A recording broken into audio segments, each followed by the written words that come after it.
Bonjour à tous, bienvenue pour une nouvelle vidéo sur la chaîne des lectures de Hanso Wanderlust.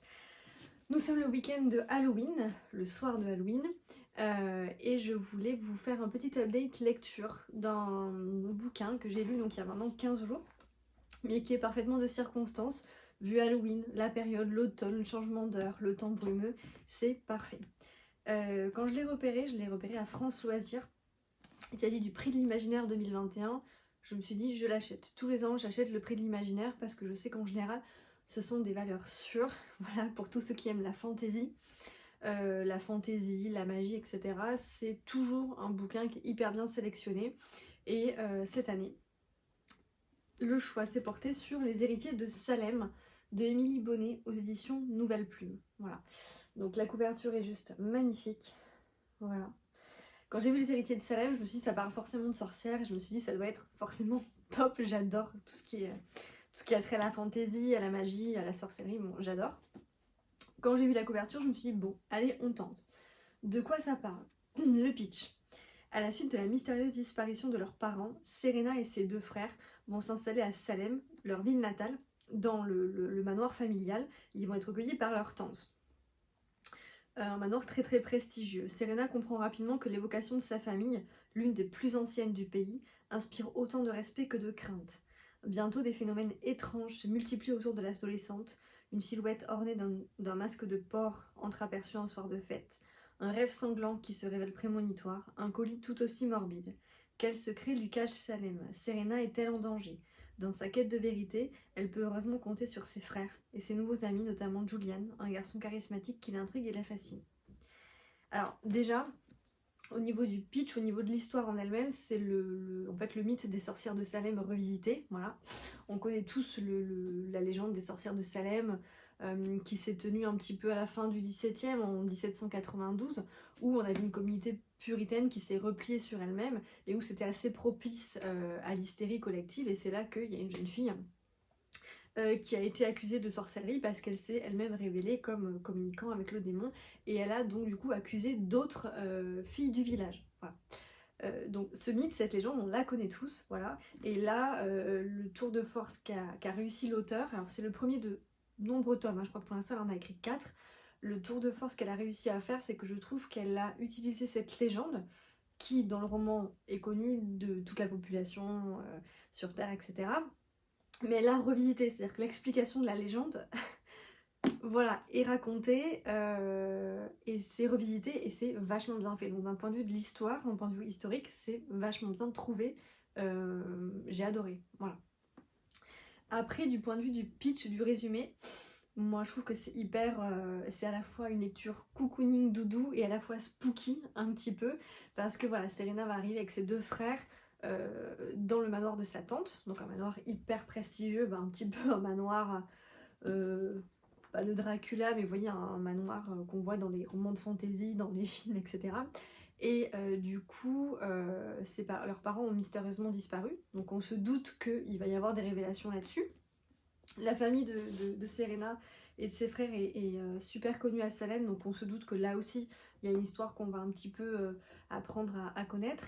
Et du coup, Serena et ses frères vont intégrer le lycée de la ville de Salem, donc forcément, il va y avoir un petit peu tout ce qui est lycée, tout ce qui est camaraderie, etc. Donc c'est en ce sens que c'est un roman young adulte, parce que les héros sont, je crois, au collège ou au lycée, ils sont pas à l'université ou ils sont pas dans la vie active, voilà. Donc là, on est vraiment face à un roman young adulte, mais qui est extrêmement bien fait, donc moi ça m'a pas gêné de le lire, voilà. Là où ça m'a un petit peu gêné, c'est qu'il y a une romance qui va se développer dans le roman et qui est un petit peu jeune, voilà, pour moi, mais je sais qu'elle va se complexifier, elle va se développer dans les autres tomes, j'en suis sûre.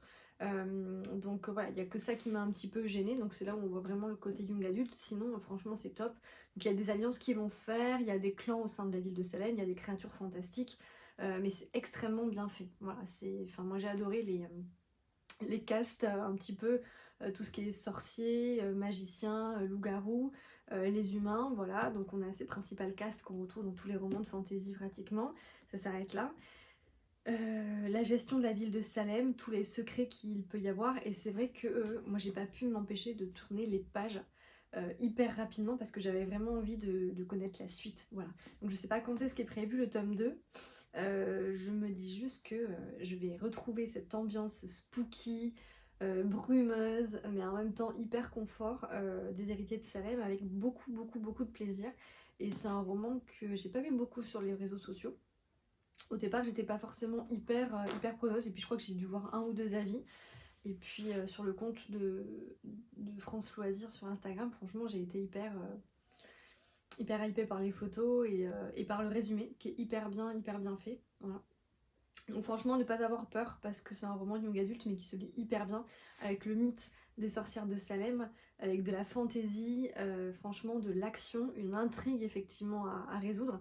Et moi j'ai trouvé que c'était top. Donc à l'issue, à la fin du roman, on a bien une fin qui se termine, effectivement, c'est pas une fin ouverte, qui se termine. Voilà, donc moi je pensais pas qu'il y avait d'autres tomes, mais en même temps je l'espérais. Voilà, donc on a bien une fin, on a bien la réponse aux premières questions qu'on se pose dans son premier tome. Voilà. Et on sait que les relations entre les personnages, l'histoire de la ville de Salem, qu'il y a matière à ce que ça se continue, ça se creuse dans d'autres tomes, donc je pense que c'est la raison pour laquelle l'auteur continue. Mais voilà, on a des questions qui se posent, on y répond dans ce premier tome et il y a une véritable fin. Voilà, donc c'est ça que j'ai aimé, mais en même temps, j'ai eu le sentiment de vouloir continuer. Donc voilà, c'est pas un cliffhanger, mais voilà, il y a une fin, mais on a quand même envie de lire la suite. Voilà. Donc pour tous ceux qui aiment le fantasy, voilà, les créatures fantastiques, l'ambiance un petit peu young adulte, collège, lycée, camaraderie, les clans, voilà. Les luttes entre plusieurs espèces, une intrigue, voilà, de l'action, et puis une ambiance assez spooky puisqu'on est quand même à Salem, hein, donc c'est pas, c'est pas New York, c'est pas, voilà. C'est une ambiance assez spooky, donc pour tous ceux qui aiment ces éléments, franchement foncez. Les éditions de Nouvelle Plume ont vachement le vent en poupe, voilà. Donc le fait que le prix de l'imaginaire 2021 vienne de cette maison d'édition, je pense que c'est pas anodin. C'est une maison d'édition qui est super en vogue et qui fait de très bons ouvrages. Donc moi je vous le conseille, foncez. Voilà. J'espère que cette courte vidéo sur les héritiers de Salem vous auront encouragé à le lire, parce que franchement c'est un roman où il ne faut pas passer à côté, et je pense que c'est une lecture qui se lit plutôt cette période de fin d'année, voilà, plutôt qu'au printemps ou à l'été. Donc s'il y a un moment où il faut le lire, c'est maintenant, il se lit très vite, donc foncez. A très vite pour une nouvelle vidéo.